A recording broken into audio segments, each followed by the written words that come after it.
500 կամ 1000 դրամ է դարձել մեկ կապ վարդի արժեքը։ Նախկինում այս գնով մեկ վարդ վաճառող ծաղկավաճառներն այժմ 20-ն են վաճառում, միայն թե կարողանան վաճառել։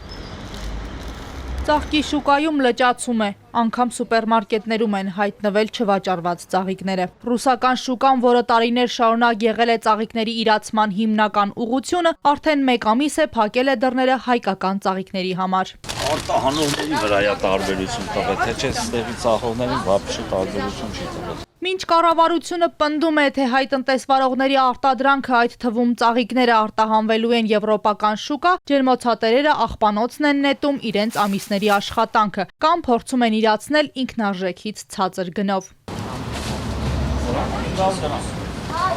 Արտահանում չկա, տեղական շուկան էլ գերհագեցած է։ Վաճառողների խոսքով ամենից շատ տուժում են ջերմոցատերերը։ Վերավաճառողների համար համեմատաբար ավելի հեշտ է։ Էժան գնում են, էժան վաճառում։ Քաղաքացին նույն գնով ավելի շատ է գնում։ Հիմի բերքը դուրս է եկել լրիվին, չվառվող ջերմոցը, որ չէր վառվում ծմերը։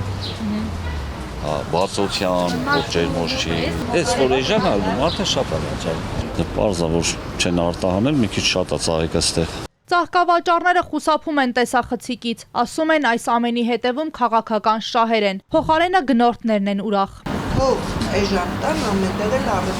ես եմ ասում։ Թող մեր հայը օգտվի։ Էժանը ժողովուրդը առնում են շատ։ Մի փնջի տեղը 5 փունջ է առնում, 3 փունջ է առնում։